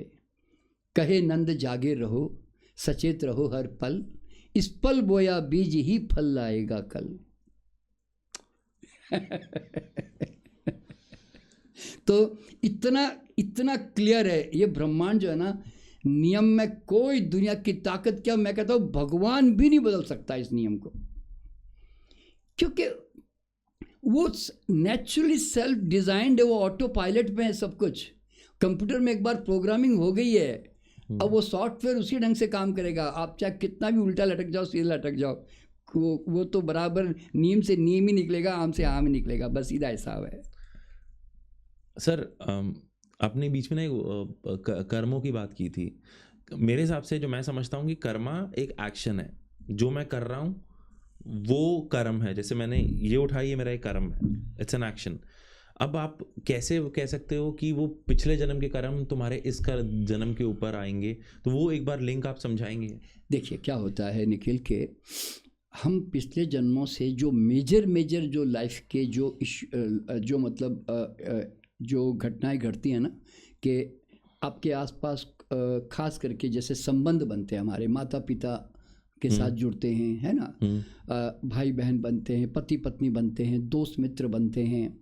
तो एक होता है कुनकुने दोस्त, कुनकुने संबंध होते हैं हमारे, जिसमें कोई ज़्यादा वार्मथ नहीं है उसके अंदर, ठीक है ना। तो वो तो है, वो तो हम खाली उसके साथ, चूँकि हमारा कोई कार्मिक कनेक्शन नहीं है, इसलिए हम उनको उनके माध्यम से पास ऑन होके अपनी यात्रा करके आगे निकल रहे होते हैं। तो ऐसा भी होता है कि जहाँ हमारा कोई कार्मिक कनेक्शन भी नहीं होता किसी के साथ भी, we just take birth, we grow as a son and daughter, and then we हमारे अपना काम धंधा चुन के हम अपना परिवार बसा के दुनिया चले जाते हैं। और मतलब ज़्यादा तुम्हारे साथ झगड़ा भी नहीं है, प्यार भी नहीं है, इसे बोलते हैं ना, वो चीज़ चलती है, ऐसा भी होता है। और जिसके साथ गहरा प्यार या गहरी नफरत अगर हम पिछले जन्मों से लेकर आ रहे हैं, तो वो इस जन्म में आपके साथ किसी न किसी रूप में आएगी ही। अभी मान लीजिए आप एक लड़की को आपने जो है बहुत प्यार किया, लेकिन वो लड़की ने आपके साथ, वो उसका कोई इंटरेस्ट नहीं था, उसने आपको नकार दिया। लेकिन आप तो 24 घंटे उस लड़की के बारे में सोचते ही रहे ना, हर पल। तो जो चीज़ हम कंटिन्यूसली बार बार जो सोचते हैं ना, हम उसकी फ्रीक्वेंसी अपने ऑरा में संस्कार के रूप में इम्प्रिंट करते ही रहते हैं, क्योंकि उसकी छाप हमारे अंदर रहती है। अब वो लड़की को आपके अंदर कोई इंटरेस्ट नहीं था, इसलिए वो उसने अपनी शादी की, उसने अपना जीवन जी के चली गई। लेकिन जब आप इस जन्म में पैदा होंगे ना, तो वो लड़की को आपके अंदर आने का इंटरेस्ट नहीं है, पर आप है ना उसके पास, आपकी चेतना है ना कहीं भी ढूंढते हुए उसके आसपास पहुंच जाएगी और आपको वो आकर्षित करेगी, आपको अच्छा लगेगा उसको देखकर, समझे ना। पर आपका संबंध नहीं बनेगा उसके साथ, क्यों? उसके अंदर आपके प्रति प्यार नहीं है। बट आप उसके आसपास पहुंच जाओगे, आपको लगेगा ये मुझे लड़की बड़ी अच्छी लगती है, या ये आदमी के रूप में आ गई, मान लो वो मेल कैरेक्टर में आ गई, तो आपको वो ऐसा लगेगा ये इस आदमी के साथ मैं उठूँ बैठूँ, ऐसा वो आपको फीलिंग आएगी। तो इस तरह के जो अट्रैक्शन डिस्ट्रैक्शन होते हैं ना, वो हमारे पास कर्मों से कनेक्टेड होते हैं। अच्छा, फिर हमारे अमीरी गरीबी, यानी कि हमारे पैसों का जो कम ज़्यादा होता है, हमें कई लोग आके मदद करते हैं हमारे जीवन में, कई लोग हमें नुकसान बहुत कर जाते हैं, हमें बड़ा नुकसान चल जाते हैं। तो ये जो बड़े बड़े इंसिडेंसेस होते हैं ना, कोई बहुत दुख देने वाला संबंधी हमारे साथ जुड़ जाता है जो बड़ा अत्याचार करता है, तो इसके साथ हमारा पास्ट लाइफ कार्मिक कनेक्शंस होते हैं जनरली। बाकी ये छोटे मोटे के, आज आप एक रेस्टोरेंट में गए और आपने वेटर के साथ आपका झगड़ा हो गया, कि आपके रास्ते में आपका कार किसी के ठुक गई तो उसने आपके साथ मारपीट कर ली, ये सब का कोई नहीं होता। रोज़ आपके घर में पति पत्नी के जो वाद विवाद होते हैं, यानी तो बाप और बेटे के बीच में चर्चाएं होती, जो भी होती है, तो या ऑफिस में बॉस के साथ आपके साथ कोई झगड़ा होता है, तो ये सब, इसका कोई कर्मा से कोई लेन देन नहीं है। ये प्रेजेंट कर्मा का रिएक्शन, एक्शन रिएक्शन है, यूँ समझ लो ऐसे। सर एक ना शब्द होता है रुनाना बंधा, तो मैं जो इस समय देख रहा हूँ, मैं रुनाना बंधा को बहुत सीरियस लेता हूँ। हाँ जी। मेरे हिसाब से ये एक जन्म से लेकर अंत तक बंधा रहता है, या फिर उसको तुम्हें बहुत अलग तरीके से बांध तोड़ना पड़ता है। जितनी मेरी समझ है, वो मेरी समझ सिर्फ पढ़ाई वाली समझ है सर। हाँ, ठीक है। हाँ जी। तो रुनाना बंधा में इस समय जो आजकल के जेनजीज हैं या यंग हैं, वो बहुत ज़्यादा सेक्सुअल एक्टिविटीज़ में मल्टीपल पार्टनर्स के साथ हो रहे हैं। पहले क्या होता था, एक मियाँ बीबी ही फिजिकल संबंध बना रहे हैं, लेकिन आजकल मल्टीपल। हाँ। तो वो अपना रुनाना बंधा क्रिएट कर रहे हैं, तो इससे क्या हो सकता है? नहीं, मैं गलत समझ रहा हूँ? हाँ, नहीं गलत नहीं। देखिए, ये इसमें ना ऋणानुबंध नहीं बंध रहा है इसमें। अच्छा। मैं बता रहा हूँ, देखिए क्या होता है कि ऋणानुबंध किसको कहते हैं, कि मान लीजिए मैं एक मेरी माँ थी पिछले जन्म में, और मैं उसका बेटा या बेटी थी, और मैंने उसकी केयर नहीं की, और वो अंदर बहुत तड़पती रही मेरे इस बात को लेकर, मैं उससे केयरलेस रहा। तो माँ के दिमाग में जो है ना, वो मेरी छाप जो है ना बहुत स्ट्रांगली इम्प्रिंट हो गई ना, क्योंकि 24 घंटे मेरे बारे में सोचती रही। और तो मैं क्या, तो अब क्या होगा मालूम है, अब मेरा अगला जन्म जब होगा ना, तो वो माँ जो अब मर जाएगी ना पिछले जन्म में, तो आपके घर में है ना वो एक विकृत संतान या डिफॉर्मिटी वाली संतान के रूप में आ जाएगी आपके घर में, और फिर वो आपकी सेवा खूब लेगी आपसे। ओके। तो ये चीज़ें हमने रिकॉग्निशन की है कि अगर, क्योंकि उसको वो जो उसके अंदर तड़प रह गई थी कि मुझे मेरे बच्चों ने मुझे सुना नहीं, मुझे देखा नहीं, ये ऋणानुबंध है, कि वो अपना ऋण जो है चुकाने के लिए उसके साथ में जुड़ता है, उसको ऋणानुबंध बोलते हैं। लेकिन ये जो बोलते हैं ना सेक्सुअल एक्टिविटी या खाने की एक्टिविटी या जो भी सांसारिक जो एक्टिविटी होती है जिसमें कुछ देर तक आप उसके साथ उलझते हो, कोई है ना। yes, yes. हाँ, तो इसीलिए इनका कोई इनके आपके पर्सनल संस्कार बनते हैं, मतलब कि आप हर वक्त सेक्स के बारे में सोचते हो, आप पैसों के बारे में सोचते हो, नाम के बारे में सोचते हो, वो आपके संस्कार के रूप में जरूर बनते हैं, लेकिन इसका कोई ऋणानुबंध नहीं होता कि आपने 10 लड़के या लड़कियों के साथ आपने संबंध बनाए, तो वो एक्चुअल में जैसे कहते हैं वो टेम्परेरी सारे के सारे कर्म होते हैं, छोटे छोटे कर्म, उसका कोई भविष्य में जाकर वापस उसका कर्म बंधन नहीं बनता। अब ज़रा सोचो, एग्जांपल दे रहा हूँ आपको मैं। अगर आप पुरानी कहानियाँ सब सुनोगे तो आप देखोगे कि एक राजा था, उसके 100 रानियाँ थी, आप ऐसे ही सुनते हो ना? यस। तो फिर वो राजा दशरथ की भी रानियाँ थी मान लो, तो सवाल पैदा क्या होता है कि अब वो 100 रानियों के साथ सोया होगा, तो 100 रानियों का क्या उसके ऊपर कर्म बंधन बंध गया? नहीं, इसलिए नहीं बंधा क्योंकि कोई जबरदस्ती कोई औरत को उठा कर लाया और उसके साथ उसने गड़बड़ की, तो वो कर्म बंधन बनता है, क्योंकि उसके प्रति उसकी नफरत इतनी गहरी डेवलप हुई कि वो सप्रेस या डर के मारे वो उसको एक्सप्रेस नहीं कर पाई, तो वो कर्म ऋणानुबंध बनेगा, यूँ समझ लो। पर वो 100 रानियाँ सब अपनी मर्जी से उसके साथ आई और उसके साथ रह रही है, तो उसका कोई 1% भी कर्म बंधन नहीं बंधेगा, वो अगले जन्म में उसके साथ कोई उसका रिलेशन, वो प्रॉब्लम नहीं आएगा कुछ भी। ओके क्योंकि दोनों की सहमति है ना। आप दोनों कोई नफरत या देखिए गहरा प्यार होता है ना, तो वो रिपीट जरूर होगा। अगर मान लो 100 रानियों में आपका एक रानी के प्रति बहुत ज़्यादा अट्रैक्शन है मान लो, तो वो आपके प्रति भी बहुत, जैसे अब शाहजहाँ की बात ले लो, शाहजहाँ की भी तो पहले पिछली रानियाँ भी थी। एक मुमताज़ जो थी वो एक उसकी तीसरी चौथी जो भी, मुझे तो कोई ज़्यादा इतिहास पता नहीं है, तो उसकी रानी थी। तो मुमताज़ के ऊपर इतना प्यार था, तो वो मुमताज़ जो है ना वो किसी जन्म में आ सकती है उसके साथ वापस। वो तीनों बाकी जो 2 पहली वाली जो रानियाँ होगी उसकी, वो नहीं आएगी, आप क्यों समझ लो। सर जैसे अभी हम रीइंकार्नेशन की बात कर रहे थे, हम आपसे समझना चाहेंगे कि ये जो बर्थ साइकिल्स हैं, एक इंसान मरता है फिर एक दूसरे जन्म लेता है, और वो किस जेंडर में ले रहा है उसके कर्मों पे डिसाइड करता है, और ये कब तक साइकिल्स चलती रहेंगी कि एंड में ये इन साइकिल से कोई मुक्त कैसे होता है? वो जो मोक्ष कहते हैं प्राप्त करना, वो रियली एग्जिस्ट करता है? देखिए, पहली बात तो हमें समझना क्या मालूम है कि हमारी जब शुरुआत हुई थी ना, तब हम उस समय एक प्योर सोल की तरह थे, समझे ना। और हमारे संस्कार भी बहुत कम थे, क्योंकि हम एनिमल किंगडम या प्लांट किंगडम या मिनरल किंगडम जहाँ से भी आए समझो। फिर धीरे धीरे जैसे जैसे हमारा मानसिक और भावात्मक विकास हुआ, तो हम क्रिया प्रतिक्रिया करने लगे, तो वो आत्मा के चारों तरफ एक संस्कार के रूप में इम्प्रिंट होते चले गए। तो हमारा फिजिकल फॉर्म मान लो कि ख़त्म हो गया एक सर्टेन एज में जाकर, तो उसके बाद में उस चेतना के साथ उस संस्कार लेकर अगला जन्म हमें वो इसलिए लेना पड़ता है क्योंकि आपने कुछ कार्मिक कनेक्शन बनाए लोगों के साथ, इसलिए फिर आप धीरे से वापस फिर जन्म लेते हो। और वो जन्म क्यों भी लेते हैं? क्योंकि कुदरत का नियम है कि 2 अणु आपस में जब भी मिलेंगे तो कोई न कोई चेतना को आकर्षित होकर उसके अंदर आना ही पड़ेगा।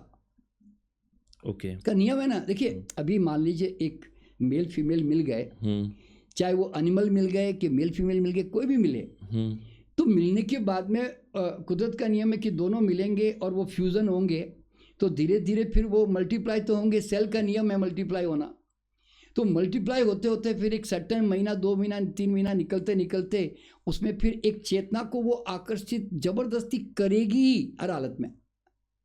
ओके ये उसका नियम है। तो फिर जो भी चेतना यूनिवर्स में होती है उस समय, और उसका अगर कनेक्शन होता है तो उस वो ही आ जाएगी, और नहीं है तो कोई नॉर्मल चेतना आ जाएगी कोई भी। या इवन एनिमल प्लांट की भी आ सकती है, क्योंकि वो अपनी सेलुलर जो एक्टिविटी है जो मेल फीमेल से मिले हमें, वो तो मल्टीप्लाई करके वो तो बच्चे का रूप तो पूरा बनने की कोशिश करेगा ना। यही क्रिया आज प्लांट में, पेड़ पौधों में भी चल रही है, यही क्रिया जीव जंतुओं में भी चल रही है ना। जिसके अंडे होते हैं, अंडे वो भी तो उनके यहाँ भी वही क्रिया चल रही ना, कि अगर अंडा आया तो उसके अंदर ग्रो करेगा ही हर हालत में, है ना। तो इसीलिए क्या होता है कि ये कुदरत का क्या बोलते हैं, एक यूनिवर्सल लॉ है। और साथ साथ में संस्कार के अनुसार हम ह्यूमन बीइंग में ज़्यादा आते हैं, क्योंकि हम ऑलरेडी बहुत सारे कनेक्शन बना चुके होते हैं। अच्छा, अब कोई कहता है साहब ये मैं कब तक जन्म लेता रहा हूँ यार, मैं फिर इसको ख़त्म करना चाहता हूँ जी। आप समझे ना। तो फिर उसका समाधान हमारे ऋषि मुनियों ने या बुद्ध जैसे लोगों ने ढूंढा कि भाई जिसको मोक्ष वर्ड यूज़ करते हैं ना, वो कोई जगह नहीं है, ध्यान रखना। मोक्ष कैसा मालूम है कि आप सब आसमान में लटक रहे हैं सब लोग, समझे ना, और बहुत सारी चीज़ों को पकड़कर आप आसमान में लटक रहे हो। आप कहते जी मुझे धरती पर जाना है जी, ऐसे मुझे धरती पर जाना है, तो मैं क्या बोलूँगा कि भाई धरती पर जाना है तो तूने 25 जगह से तूने अपने आप को पकड़ के रखा है जिससे तू नीचे ना गिरे। तो भाई इनको छोड़ना, छोड़ेगा तो नीचे जाएगा ना, धरती पर जाके उतरेगा ना। तो मोक्ष क्या मालूम है, मोक्ष प्राणा नहीं होता, मोक्ष एक स्पेस है, समझे ना। जैसे मैं एग्जांपल दे रहा हूँ, आप कहते हो जी मुझे खाली कमरा चाहिए भाई साहब, और तुमने 50 सामान ला के भर दिए, तो मैं कहूँगा अरे भाई कमरा तो खाली रहने को तैयार है, तू सामान हटाने को तैयार है क्या? तो अपने सामान हटाना, सारे बाहर निकाल के फेंक सारे सामान, तो फिर स्पेस, फिर खाली मोक्ष मिल गया। तो मोक्ष वॉज ऑलरेडी देयर। बंधन आपने बांध के रखे हैं, ईगो आपने डेवलप किया है, अपेक्षाएं आपने डेवलप की है, अटैचमेंट आपने डेवलप किया है, समझे ना। तो इसीलिए अगर आप अभी अभी छोड़ने को तैयार हो, क्या अगर आप छोड़ने को तैयार हो तो आप मोक्ष में हो। तो मोक्ष है ना कभी प्राप्त नहीं करना पड़ता, इट इज ऑलरेडी देयर। आपको केवल बंधन कट करने पड़ते हैं। तो ये सब महावीर भगवान बुद्ध, जो भी आज संत महात्मा हुए हमारे, ये लोग मोक्ष को कैसे प्राप्त करते हैं? ये सारे बंधन जिससे उनकी क्रिया प्रतिक्रिया समाप्त हो चुकी होती है, they don't react to anything, वो स्थित प्रज्ञ हो जाते हैं, यानी कि एक स्थिति में समता भाव में आ जाते हैं, और वो खुद उनका ईगो तो जीरो हो जाता है, क्योंकि वो तो अपने आप को कुछ समझते नहीं, वो समझ चुके होते हैं। तो अब उनको बांधने के लिए कोई चीज़ बची नहीं रहती, यानी कि कोई कमरे में एक छोटा सा पेपर का टुकड़ा भी नहीं रखते, समझ लो आप, यूँ समझ लो आप। इसलिए जो कमरा खाली हो गया ना, इसको लोग कहते हैं मोक्ष। तो तुम फिर बर्थ की, अब ये बर्थ का कोई रास्ता नहीं बचा ना। जब संस्कार नहीं है तो बर्थ का कोई रास्ता नहीं है। यूँ समझ लो कि बूंद जाकर वापस सागर में समा गई। अगर मान लो कोई बर्फ, अगर अपने आप को ईगो डेवलप करता है तो वो बर्फ के रूप में है ना, फिर पानी के ऊपर तैरता रहता है। लेकिन अगर वो ज्ञान की अग्नि से वो पिघला दिया तो जाकर वापस उसके अंदर मर्ज हो गया ना। तो मोक्ष का मतलब है कि मैंने अपने आप को पूरी तरह एक अपनी आइडेंटिटी को पूरी तरह ख़त्म करा के मैं जाकर वापस सागर में समा गया। I have become universal now. So अब मेरी मर्जी, अब मैं जो है जन्म नहीं ले सकता, अब मैं जन्म नहीं लूँगा, अब बस यूँ, इसका मतलब ये।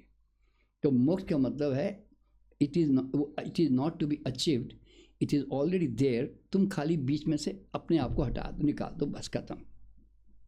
इतना सिंपल है।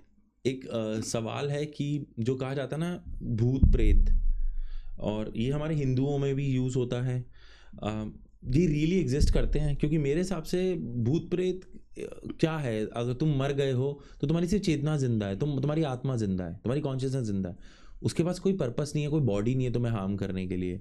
तो कैसे आप इसको कैसे कुछ देखिए, पहली बात तो ये तो हर एक को समझना ज़रूरी है कि अगर कोई दुनिया में फिजिकल फॉर्म है तो उसका एक सटल फॉर्म भी है, यानी कि स्पिरिट फॉर्म भी है।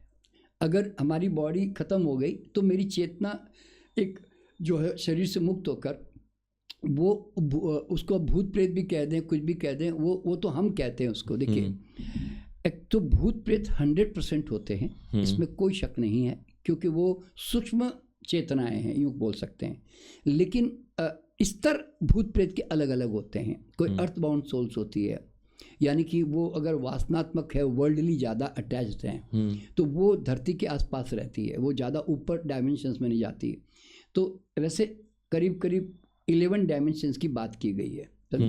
ये कोई मेरा तो अनुभव नहीं है, लेकिन ये जो बहुत ज़्यादा जानकार होते हैं ना इस फील्ड के, कई बार तो वो लोग इन चीज़ों का अनुभव बताते हैं, तो वो 11 डायमेंशन बताते हैं, कोई बात नहीं। तो जनरली ये लोग जो है ना 4th dimension, 5th dimension, 6th dimension, ऐसे जो स्तर होते हैं, वो अच्छी आत्माएं जितना उसके बोझ कम होते चले जाते हैं ना, उतनी उनकी चेतनाएं ऊपर उठती चली जाती, and they go to that particular dimensions, समझे ना। तो इसीलिए हायर सोल जो होती है, स्पिरिचुअल सोल होती है, वो सब हायर डायमेंशंस में जाती है। लोअर सोल जो होती है, जो लोअर किस्म की बातें सोचती है, वो हमेशा लोअर लेवल पे रहती है। तो वो स्वाभाविक भी है, क्योंकि वो नियम के अनुसार है, ठीक है। तो लेकिन अब यहाँ पे जो लोग भूत प्रेत को लेकर जो एक डर में रखते हैं ना, तो वो डर जो है हमारा बहुत ज़्यादा साइकोलॉजिकल ज़्यादा है। वो कैसे मैं बता रहा हूँ, देखिए, अभी जैसे आपने अभी अपनी ज़िंदगी के 25, 30, 40 साल गुजारे होंगे आप लोगों ने, है ना? तो और मैंने भी 76 साल गुजारे अपनी ज़िंदगी के। मेरे परिवार में भी, मैं भी आज तक, मेरे दोस्तों ने भी, मेरे जितने जान पहचान के लोगों ने भी, किसी ने आज तक भूत के दर्शन किए ही नहीं। आपके परिवार ने किया? किसी नहीं, किसी ने नहीं। आपने किया? किसी ने, मतलब किसी ने नहीं किया ना। किसी ने देखा नहीं है, पर अजम्पशन सब लोग करते हैं कि होगा शायद, समझे ना? तो लेकिन वो भूत होते जरूर, मैंने कहा, पर वो किसके फॉर्म में होते हैं? वो वाइब्रेशनल रूप, एनर्जी के फॉर्म में होते हैं। यानी कि वो है ना, अगर आपको किसी कमरे में अगर वो मौजूद है, मान लो भूत, तो वो टेम्परेचर के रूप में आपको फील आएगा। आपको है ना बॉडी में उसकी गर्म या ठंडी वो महसूस होगी वो चीज़, क्योंकि वो एनर्जी के फॉर्म में है वहाँ पे, ठीक है? इसलिए कई लोगों को भूत मतलब इस प्रकार की जो आत्माएं होती है ना, वो उनको महसूस होती है। जैसे किसी की पत्नी मर गई, पति मर गया, बच्चे मर गए ना, तो उनकी चेतना वहाँ पर मौजूद रहती है, उनके आसपास रहती है एक्चुअल में भी। जब हम हमारे घर में भी किसी डेथ हो जाती है ना, तो वो आत्मा हमारे आसपास आकर हमें देख रही होती है, हमें बात करना चाहती है, हमें कम्युनिकेशन करना चाहती है, लेकिन वो कोई उसको सुन नहीं पाता। वो हमारे थ्रू ऐसे हमारे थ्रू भी निकल जाती है ऐसे, समझो, क्योंकि वो तो एनर्जी के फॉर्म में है। तो भूत जो है वो 100% होता है, लेकिन सबसे बड़ी मज़ेदार बात क्या मालूम है? 1% भी उसमें ना तुम्हें नुकसान पहुंचाने की, तुम्हें तकलीफ देने की उसके अंदर ताकत नहीं होती। आप ज़रा सोचो, कितने नेता, डॉन, बड़े बड़े ज़मींदार, राजा, कितने लोगों को मार देते थे ना। हिटलर ने भी लाखों लोगों को मारा ना, नाजियों को। तो आप ज़रा सोचो, इतने रेप होते हैं, तो अभी तो रेप सामने आ रहे हैं करके आप ऐसा सोचते हो। पिछले ज़माने में तो रेप अगर कहीं औरतों का एक आदमी रेप कर देता तो पता भी नहीं चलता था, क्योंकि वो तो कहानी तो दूसरे गांव से गांव जाती नहीं थी। तो कभी भी क्या वो और रेप वाली औरत ने जाकर उसका गला दबाया रात को सपने में जाकर, या उसको कमरे में जाकर डराया कभी कि तूने मुझे मारा था ना बेटा, अब देखते रहो क्या करता हूँ? तो आप ज़रा सोचो कि भूत में इतनी भी ताकत नहीं है। और नहीं तो कम से कम ओसामा बिन लादेन को जब उसने ओबामा ने मारा तो जाके ओबामा के गला दबा देता ओसामा जाके कि साले मैं तो वैसे ही आतंकवादी हूँ, अब तेरे को भी छोड़ूंगा नहीं, अब मर गया तो क्या हुआ, तेरे पास आके तेरे को, आज भी ओबामा मस्ती से जी रहे बेचारे। तो उसने मारा, ओसामा को मार दिया, तो क्या तो मतलब भूत प्रेत में इतनी भी ताकत नहीं होती, ज़रा सोचो, कि वो तुम्हें कुछ तंग कर सके आके, समझे ना? देखिए कई हॉन्टेड हाउसेस होते हैं ना, जैसे आप अगर जी न्यूज़ में जाओगे ना, सिर्फ आप जी न्यूज़ भानगढ़ करके डाल देना, ठीक है ना? जी न्यूज़ भानगढ़ डाल देना, तो हम जी न्यूज़ के साथ में हमारी टीम ने जाकर रात को 12 बजे हमने भानगढ़ का, जो कि एशिया का सबसे हॉन्टेड किला माना जाता है, वहाँ पर जाके रात को 12 बजे बड़े भूत ढूंढे हम लोगों ने, पर मिले ही नहीं। तो और कहानियाँ क्या सुनी मालूम है? नीचे जाने से पहले वो मर गया, वो मर गया, वो मर गया, ऐसी कहानियाँ सुनी हमने। तो हमने देखा यार ऐसा कौन सा भूत है जो यार मार देता ऊपर। अच्छा, बाद में जाकर थोड़ी और गहराई में गए ना उस किले के बारे में, तो जानते हो क्या पता चला? यहाँ पे कई यंगस्टर्स रात को है ना 12-1 बजे आते हैं शराब लेकर, यहाँ बैठ के मौज मस्ती करते हैं रोज। ये कहानियाँ सुनी। स्मैकी है ना, अपना सामान लाके चोरी का यहाँ लाके छुपा देते हैं, अपना ड्रग छुपाते हैं यहाँ पे लोग। जो कई चोर होते ना, वो रात को आके अपने कई सामान लाके यहाँ छुपाते हैं, क्योंकि उनको पता है यहाँ कोई नहीं आने वाला, पुलिस भी नहीं आएगा। तो आप ज़रा सोचो, अच्छा चोर हमेशा रात को ही निकलते हैं ना, दुनिया में चोर हमेशा रात को निकलता है, तो उसको तो भूत कभी दिखा नहीं आज तक चोर को। तो वो तो रात को ऐसे टाइम निकलता है 1 बजे से लेकर 4-5 बजे के बीच। तो आप ज़रा सोचो कि कोई चोर ने कहा अरे मैं रात को निकला था ना किसी घर चोरी करने, तो वहाँ 2 भूत खड़े थे, ऐसा किसी ने कहा, प्रोटेक्ट कर रहे थे। और या नहीं तो उस घर में परिवार में मर भी गया ना, मान लो एक एग्जांपल दे रहा हूँ, किसी घर के बड़ा रिच परिवार है मान लो, और उसके घर में कोई मर भी गया, तो कम से कम वो तो आत्मा वहाँ रहती ही है कुछ दिनों तक। वो चोर आए तो वो भी नहीं रोक पाते उसको। तो जरा आप सोचो कि तो ये जो भूत की जो कल्पना है ना, वो मतलब हमारा डर जो है ना, वो किसी कारण मालूम है? एक तो माँ बाप हमारे लिए बचपन में अच्छे भूत तैयार करते हैं। हम जब खाना नहीं खाते तो माँ बोलती है बेटा खाना खा नहीं तो भूत आ जाएगा, बाबा आ जाएगा, सो जा नहीं तो बाबा आ जाएगा, उधर जाना मत बाबा आ जाएगा, मान लो ऐसे। अच्छा, तो बचपन से आपको है ना ऊपर छत पे जाने से डर लगता है, अंदर अकेले जाने में डर लगता है, वो क्योंकि आपका डर डाला गया है ना। हालांकि ये डर है ना गाँव के बच्चों में नहीं होता। मैंने मेरे गांव के बच्चों में मैंने देखा कि उन बच्चों को रात को बोले ना जा बेटा वो खेती में ना वो आज मैं अपना मोबाइल भूल आया वहाँ, तो वो रात को जाके अंधेरे में टॉर्च लेके जाएगा और वापस मोबाइल लेके आ जाएगा। लेकिन आपका बच्चा जाने को बोले तो बोला नहीं भैया मेरे के साथ कि 2-3 लोगों को भेजो जी, मैं तो अकेला नहीं जाऊँगा, भूत होगा वहाँ पे, ऐसे बोलते हैं ना। तो ये सब क्या मालूम है, ये सब फिल्मी डर है, फिल्मी डर बोलता हूँ इसको। क्यों मालूम है, आपका जो भूत का जो कॉन्सेप्ट डेवलप हुआ ना वो 1920 ने आहट ने ऐसी फिल्में आती है ना, ये उसके कारण हुआ, एनाबेल है सब इसके कारण। आप समझे ना। तो आपके दिमाग में क्या मालूम है कि ऐसे भूत होते हैं और ये तंग करते हैं हमें, वो टेढ़ी मुंडी करके, हाँ टेढ़ी मुंडी करके ऐसा टेढ़ा मेढ़ा करके आएगा, यानी तो चिल्लाएगा, आंखें फट उसकी ऐसी। और कई भूत तो बड़े शरीफ भूत भी होते हैं ना, बड़े बड़े ओवरकोट पहन के आते हैं कई फिल्मों में, और कई बार सफ़ेद साड़ियाँ पहन के आते हैं। मुझे तो ये समझ में नहीं आता कौन से सर्फ से धोते हैं लोग। आप समझे ना। तो मतलब क्या होता है कि ये सब फिल्मी वाले तो देखो वो तो उनको तो एंटरटेनमेंट के लिए सब बनाना ही होता है। तो कहने को तो क्या होता है, ये सब हमारे फिल्मी भूत दिमाग में बैठे हुए होते हैं। तो इसलिए इनका डर जो है ना वो अनावश्यक है। देखिए अगर मैं आज आपसे कहूँ चलो आज रात को शमशान घाट में सोएंगे, तो आप क्या बोलोगे, अरे नहीं बाबा भूत आ गया। तो आपको जानकर के हैरानी होगी कि अगर भूत दुनिया में कहीं नहीं होते ना तो सिर्फ शमशान घाट में नहीं होते बस, बाकी सब जगह होते हैं। क्यों मालूम है, भूत कहाँ होंगे, जहाँ अटैचमेंट होगा, जहाँ उनका परिवार होगा, पैसा होगा, कोई प्रॉपर्टी होगी, तो चेतना तो वहाँ होगी ना भाई।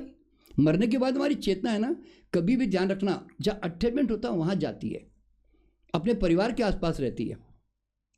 शमशान घाट में क्या है, तुम्हारा कोई जायदाद है, तुम्हारी कोई प्रॉपर्टियाँ हैं, और तुम्हारे कोई वहाँ पे दोस्त मित्र खड़े हैं जो जाके वहाँ पे तुम मौज मस्ती करोगे। तो भाई अगर बोलते हैं ना भूत बिल्कुल नहीं चाहिए आपको, तो जाके शमशान घाट में बैठ जाओ।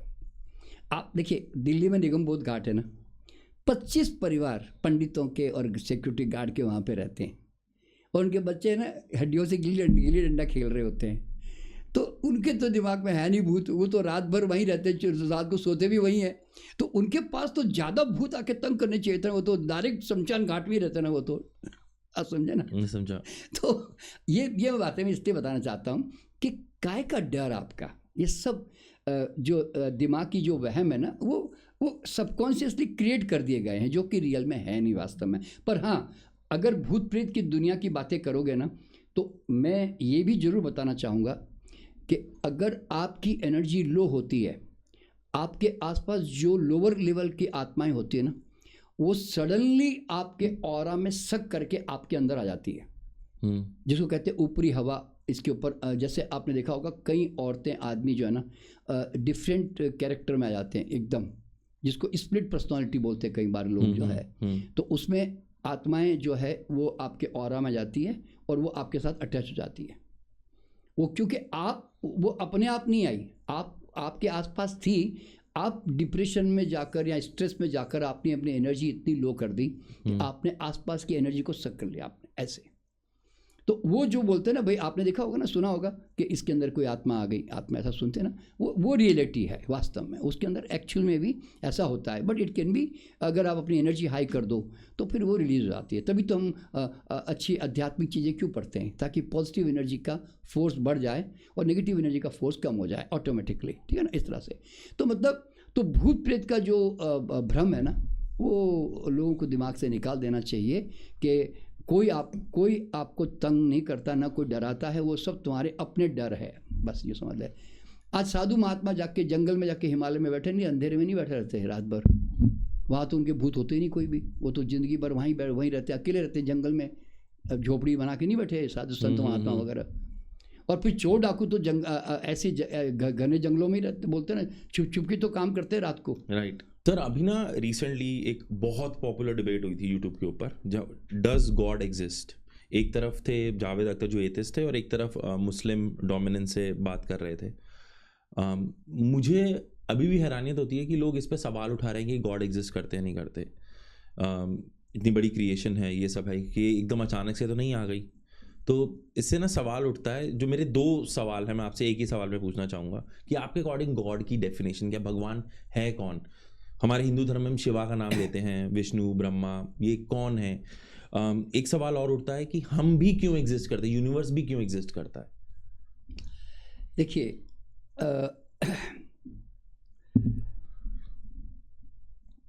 मैं ईश्वर के बारे में ऐसे कहता हूँ कि ईश्वर जो है ना, वो संपूर्ण ब्रह्मांड की अभिव्यक्ति है। He is an expression. वो एक्सप्रेस हो रहा है, वो जीवन का स्वाद है, वो जीवन की सुगंध है, और वो कोई आइडेंटिटी या कोई एंटिटी नहीं है, वो व्यक्तित्व नहीं है। ये सबसे इम्पोर्टेंट बात समझनी ज़रूरी है, क्योंकि अब जैसे गॉड को एंटिटी के रूप में लेते हो ना कि व्यक्तित्व है कोई वो, तो फिर आप ये नेताओं की तरह, बॉस की तरह ना आप उसकी स्तुतियाँ करोगे, गुणगान करोगे, तारीफ़ें करोगे, उनके नाम से होन करोगे, और फिर वो आपको लगता है कि वो कोई ऐसा आदमी है कि जो जिसका ईगो सेटिस्फाई होता है, उसकी बड़ी तारीफ़ करने से आपका काम करेगा वो, समझे ना।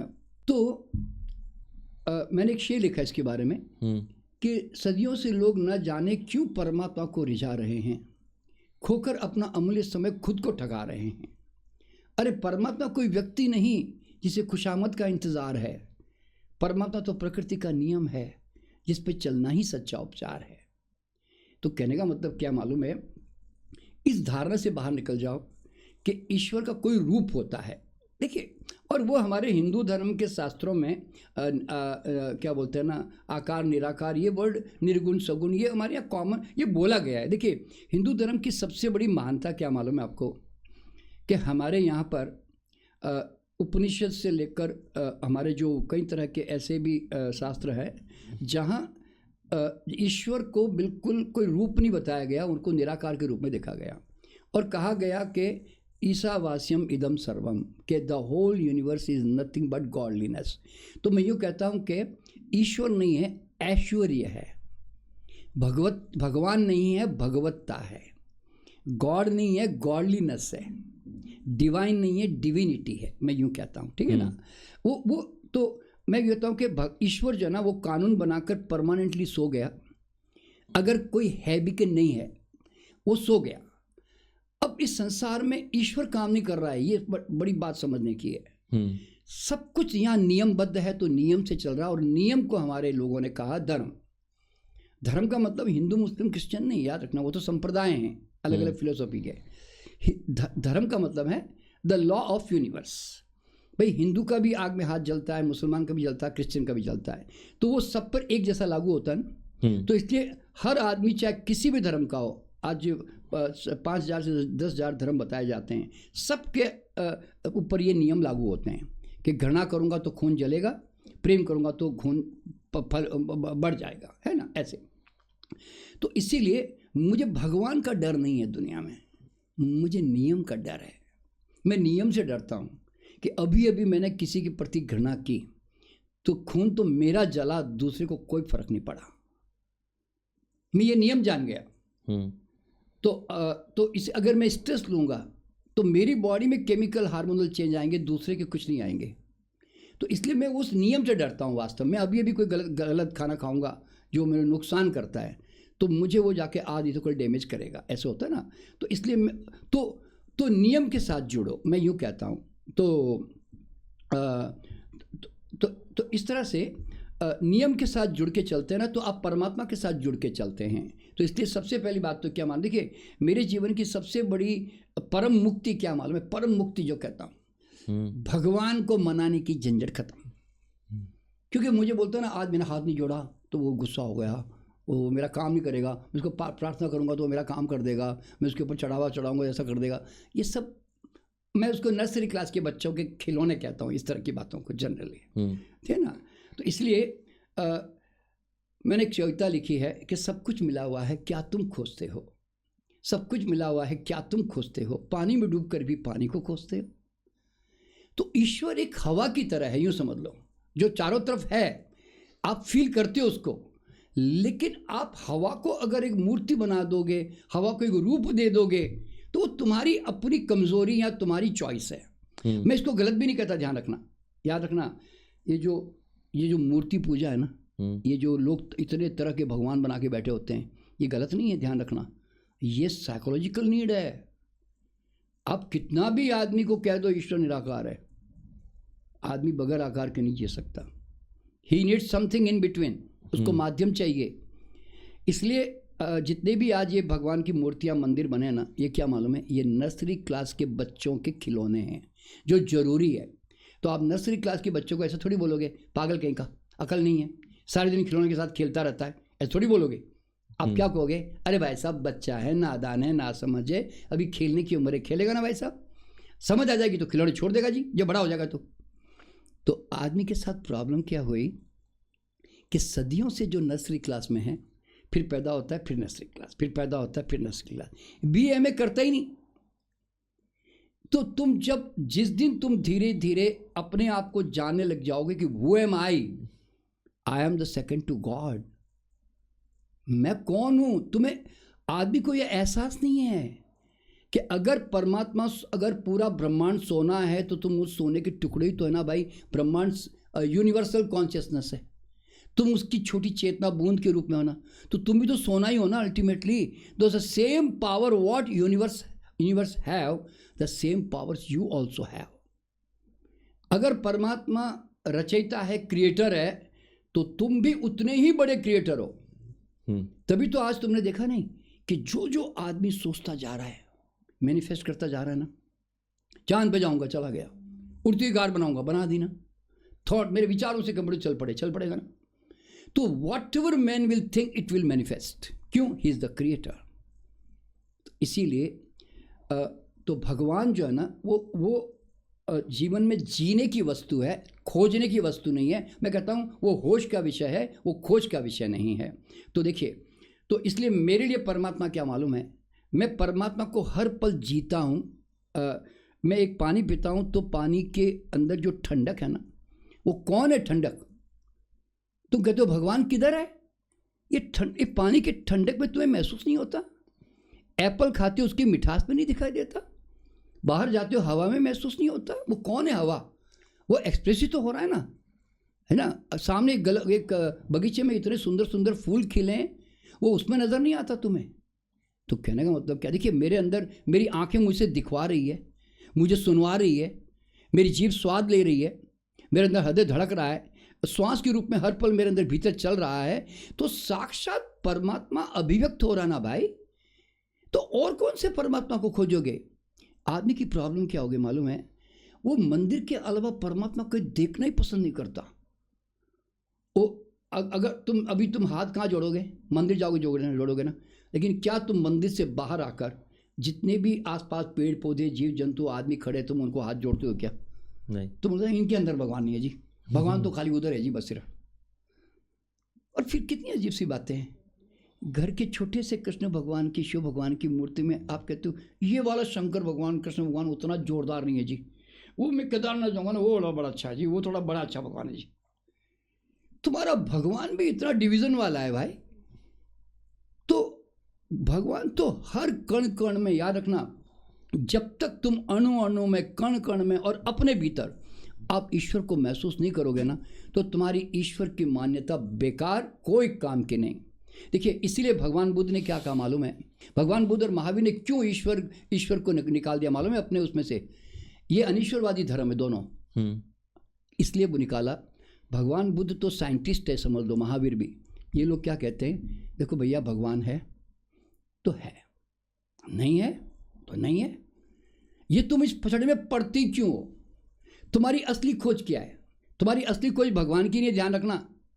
अगर मैं तुमसे कहूँ कि चलो भगवान यहाँ प्रीतमपुरा में रहते हैं, आओ मैं तुम्हें मिलाता हूँ उनसे, मैं तुम्हें ले जाके भगवान के पास में बैठा दूँ ना, और मैं कमरा बंद कर दूँ भगवान के साथ बैठा के 1 महीना, ना फ़ोन कॉल्स, ना कोई आदमी, ना कोई मोबाइल, ना कोई टीवी, तुम पागल हो जाओगे भगवान के पास बैठ के। कौन से भगवान को मिलने की बातें कर रहे हो तुम? किसको चाहिए भगवान? किसी को भगवान नहीं चाहिए, ध्यान रखना। इसलिए भगवान बुद्ध ने सही कहा कि है भैया, तुम्हारी खोज दुख से मुक्ति की है, तुम्हारी खोज परम आनंद की है, तो ये ले ध्यान की टॉर्च और कर अपने अंदर, जा अपने भीतर, छोड़ बाहर के कर्म कांड सारे और भीतर जा और जाके भीतर खोज उसको। तो इसीलिए भगवान के बारे में इसलिए उन्होंने मना किया, क्योंकि भगवान तुम्हारे जीवन की बाधा बन जाता है सत्य को जानने के लिए।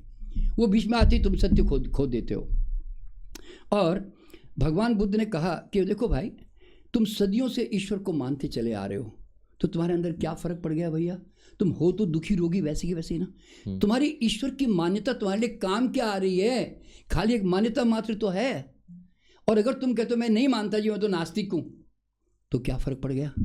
तो दुखी रोगी तो वैसे ही है ना भाई। तो मूल बात तो ये है कि ईश्वर है कि नहीं है, और मानते हो कि नहीं मानते हो, इससे कोई फर्क नहीं पड़ने वाला, ध्यान रखना। मूल बात यह है कि तुम वास्तव में तुम्हारे अंदर रूपांतरण आ रहा है, तुम जीवन को परम आनंद में जी पा रहे हो, तुम दुख से मुक्त हो पा रहे हो और जीवन की सुगंधी बाहर निकाल के ला रहे हो। नहीं तो तुम सदियों से मानते चले जाओ ना, क्या फ़र्क पड़ा? वैसे भी लोग मानते चले आ रहे हैं। तो इसीलिए ये जो लोग बोलते हैं ना मैं नास्तिक हूँ, तो वो भी अपनी जगह पे गलती है, क्योंकि वो इस एक्सट्रीम पे चला गया, और क्योंकि कहता मैं आस्तिक हूँ, वो इस एक्सट्रीम पे चला गया। और दोनों अपनी अपनी जगह पे मानकर भी वैसे के वैसे ही है, नहीं मानने वाले भी वैसे के वैसे ही है। इसलिए गलत कोई भी नहीं, ध्यान रखना। आज भारत में अगर इतने हिंदू देवी देवता, इतने भगवान, इतने ये सब जो मंदिर बने हैं ना, इसका मतलब क्या है? आदमी जो है आज इन चीज़ों के सहारे वो असहायपन से मुक्त होता है, उनको एज ए टूल यूज करता है। उसको हेल्पलेसनेस जो होती है ना आदमी के अंदर, अभी कोई तकलीफ आ गई, अभी तुम नाव में जा रहे हो और तुम्हारे अंदर समुद्र तूफान आ गया, तुम्हें लगता है किसको बोलो यार, कोई तो होगा यार, कोई तो आके बचाओ यार, ऐसा बोलते ना। तो मैं नीड समथिंग, यू नो, तो गलत नहीं है। और दूसरी बात क्या है, कई लोग ये क्वेश्चन करते हैं, इतने भारत में देवी देवता क्यों है भाई, इतने भगवान क्यों होते? नहीं, ये भारत का बहुत बड़ा विजडम मैं बता रहा हूँ। हर आदमी को जानना चाहिए कि हिंदू धर्म में इतने देवी देवता होने का कारण क्या है। हमारे यहाँ पे 33 करोड़ देवता जो कोटि के देवता कहे गए, उसका कारण क्या है? हमने हर चीज़ अणु अणु में हमने भगवान की सत्ता को देखा, और हमने उसको देवी या देवता शब्द इस्तेमाल किया।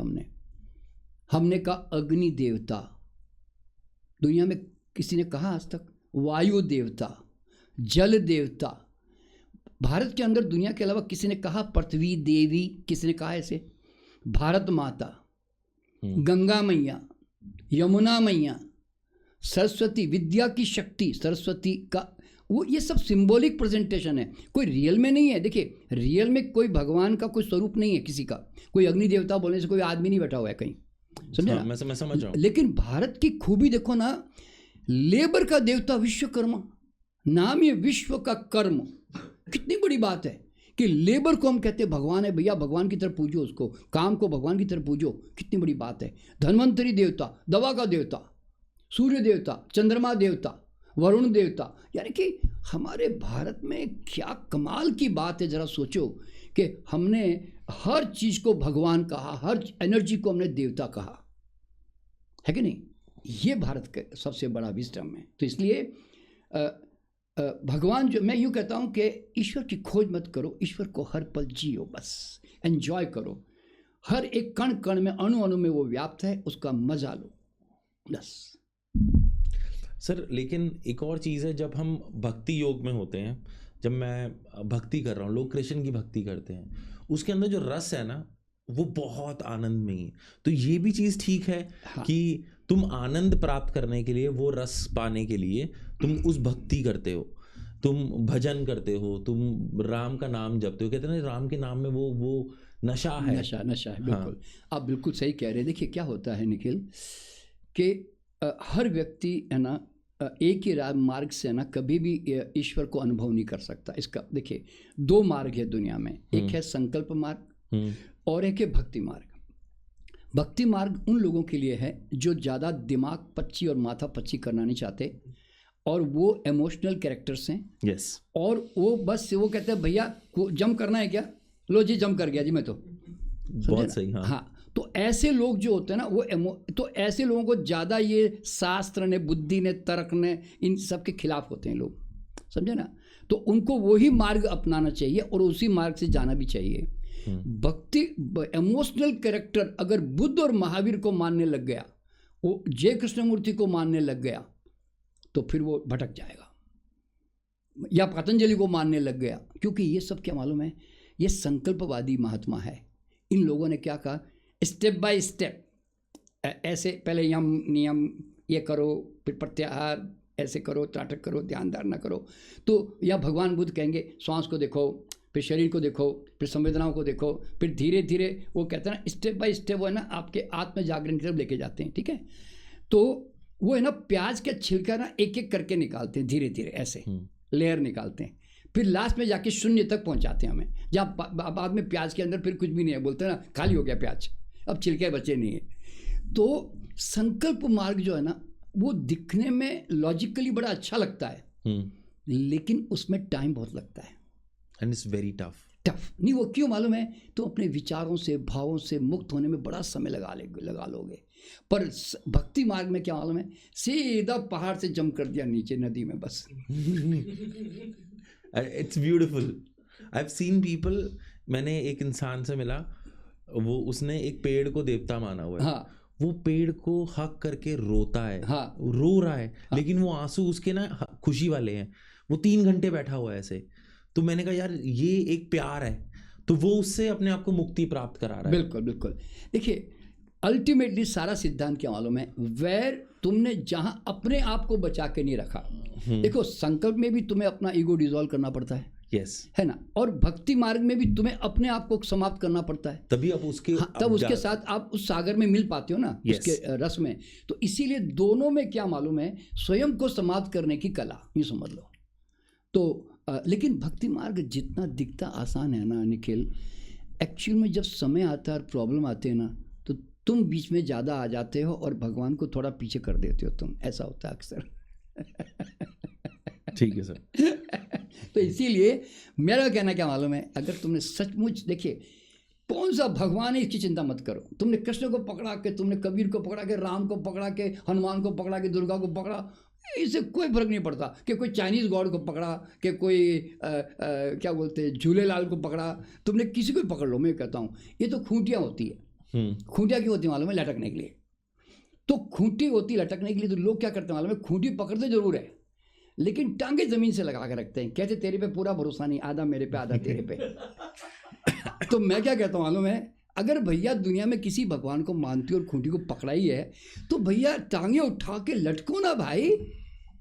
अगर लटकोगे नहीं तो खूंटी का मजा कैसे ले पाओगे आप, समझे ना। हाँ। तो इसलिए मैं कहता हूँ खूंटी कोई भी रहने दो, लाल पीली हरी, लोहे की, एल्यूमिनियम की, सोने की, उससे कोई फर्क नहीं पड़ता। तुम लटको, जम के पूरी तरह उठा लो और छोड़ दो सब कुछ उस पर बस। ये अगर कला आ गई ना लटकने की, तो उससे फिर जो है, फिर आप जीवन को वास्तव में जी जाओगे। आप जानते हैं इस दुनिया में घटिया बाबा बोलते हैं, चोर बाबा, पाखंडी बाबा हमेशा चलते रहेंगे, कभी बंद नहीं होंगे। हाँ। क्यों मालूम है, क्योंकि उनको लटकने वाले शिष्य मिलेंगे ना। तो बाबा तो खूंटी है, वो तो कहीं जाता भी नहीं, वो तो वहीं कहीं रहता है। उसके लटकने वाले उसके चक्कर में तर जाते हैं। तो चोर बाबा को भी लटको तो भी तरते हो, बता रहा हूँ मैं आपको। इसीलिए कई बार आपने देखा होगा ना कि घटिया बाबा, पाखंडी बाबा भी, पर उनके भक्त ऐसे हो जाते हैं कि उनके कारण भी तर जाते हैं। तो इसलिए क्या कहते हैं कि आपका मूल मंत्र है कि लटकने की कला। देखिए दुनिया में जीने के 2 ही तरीके हैं, या तो आप किसी शक्ति पे लटक जाओ जिसको मानते हो, और यानी तो सब छोड़ दो और अपने आप पे भरोसा कर लो कि I am the second to God, मैं परमात्मा का पुत्र हूँ, मैं सर्वशक्ति संपन्न हूँ, मेरे पास सारी शक्तियाँ परमात्मा ने मुझे दी हुई है, ऐसा भरोसा करो। या अपने आप पे लटको। फिर तो या तो अपने आप पे लटको या भगवान पे लटको, बस सीधा हिसाब है ये दुनिया में। ठीक है सर, मैं आखिरी सवाल आपसे पूछना चाहूँगा। जो जितने भी लोग हम देख रहे हैं, एक जीने का तरीका बता दो कि जिंदगी क्या है, क्यों जिया जाए। सूरज क्यों निकलता है, चांद क्यों निकलता है, फूल क्यों खिलते हैं, पेड़ पौधे क्यों फल देते हैं, आप समझे ना। इतने हमारे आसपास जीव जंतु क्यों पैदा हो गए। देखिए मुझे एक ही बात जो है मुझे समझ में आई आज तक, वो ये कि you are born for your own divine purpose. तुम्हारी अपनी सुगंध के लिए तुम इस संसार में आते हो। तो अपनी सुगंध में खिलकर तुम्हें जाना है और अपने स्वभाव में जीना है बस। तुम्हें दूसरों की तरफ देखना भी नहीं बता रहा हूँ मैं। देखिए, नदी का काम है बहना ना, नदी बह के अपने स्वभाव से जा रही है। तो फूल को, नदी को चिंता नहीं है कि कोई मुझ में नहा रहा है या नहीं नहा रहा है, मेरा पानी पी रहा है नहीं पी रहा है, मेरी सुगंध ले रहा है नहीं ले रहा है, इसकी कभी चिंता मत करना। सूरज कभी परेशान होता है क्या? अरे यार मैं आ रहा हूँ और तू खिड़की बंद करके बैठा हो यार, खोलो ना यार, ऐसा थोड़ी बोलता है। तो मतलब क्या मालूम है, अपने स्वभाव में इस दुनिया में हर चीज़ जी रही है, अपना काम कर रही है, पेड़ पौधों से लेकर ग्रह नक्षत्रों से लेकर।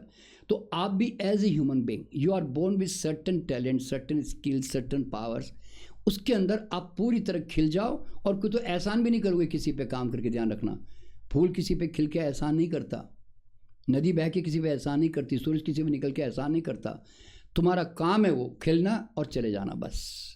तो आज मैं भी ऐसा क्या मान के चलता हूँ मालूम है भैया, मेरे अंदर जो एक सुगंध मैंने अपने अंदर महसूस की, ऐसा मैं, तो वो सुगंध मुझे दुनिया को दे के जाना है।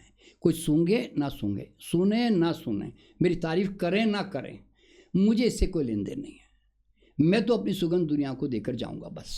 तो live in your own fragrance, और दुनिया को वो तुम अपना काम दे के चले जाओ बस। यही जीवन का एग्जिस्टेंस का सार है बस। पेड़ को ऐसे नहीं पूछ सकते तू आम क्यों दे रहा है, वो कहता देता हूँ जी बस, मेरा ऐसा क्वालिटी मुझे बना दी गई है। तो ये क्वालिटी नेचुरल जो बोलते हैं ना कि यूनिवर्सली गिफ्टेड है आपके अंदर, तो एन्जॉय दैट गिफ्ट, मैं यूँ कहता हूँ बस। और मेरा मानना क्या मालूम है, देखिए एक लास्ट में बता देना चाहता हूँ। भगवान बुद्ध के शिष्यों ने पूछा, भगवान हमें भगवान क्या है, ब्रह्मांड क्या है सब। तो भगवान बुद्ध ने ना, वो जंगल के अंदर खड़े थे, हज़ारों पेड़ थे, उन्होंने चंद पत्ते उठाए और कहा कि देखो दोस्त बच्चों, तुम्हारे जीवन जीने के लिए जितना तुम्हें ज्ञान चाहिए ना वो मैं तुम्हें दे दिया। अगर तुम इसमें ज़्यादा उलझ के रह गया ना कि ब्रह्मांड क्या है ना, ये जंगल में हज़ारों पेड़ में कितने पत्ते हैं जी, ये सब अगर तुम गिनने लग गए ना तो तुम ज़िंदगी को चूक जाओगे। तो इसलिए मेरा मानना क्या मालूम है, ज़िंदगी में जो रस मिल रहा है ना, वो आम खाने को मिल रहा है ना, वो मिठास ले लो। आम कैसे बना, ये मिठास कहाँ से आई, मैं इसकी खोज में लग जाऊंगा तो तुम अपना जीवन बर्बाद कर दोगे। फूल क्यों इतना अच्छा सुगंधित, इतना अच्छा बढ़िया क्यों दिखता है, इसकी खोज में लग जाओगे, उसकी केमिस्ट्री में लग जाओगे तो तुम जीवन को खो दोगे। तो इसलिए whatever nature has given you, enjoy that. Don't go into much ज़्यादा गहराई में जाकर खोज करने की कोशिश मत करो, कुछ भी हासिल नहीं होगा। सदियों से ये चला आ रहा है और आज भी आज तक किसी को कुछ हासिल नहीं हुआ। आपकी गहराई में सिर्फ खाक होती है बस। मतलब छुट्टी मनाओ, बाइक चलाओ, एंजॉय करो। Thank you so much sir, आप हमारे साथ जुड़े। एंड इट्स, मुझे नहीं पता ये क्या पॉडकास्ट था, one of the silent podcast जहाँ पर मैं बहुत गहराई में आपको सुन रहा था, एंड आपने जो अपनी विजडम शेयर की, थैंक यू सो मच। बस मेरा भी सबको बहुत बहुत नमस्कार सबको, thank you. Alright guys, this was our very beautiful talk. अगर आपको पसंद आई तो प्लीज़ इस वीडियो को शेयर करना, और जो भी आपके क्वेश्चंस हैं प्लीज़ कमेंट डाउन कीजिए, हम उस पर ज़रूर जवाब देंगे। And we gonna see you next time. This is no filter with Nick.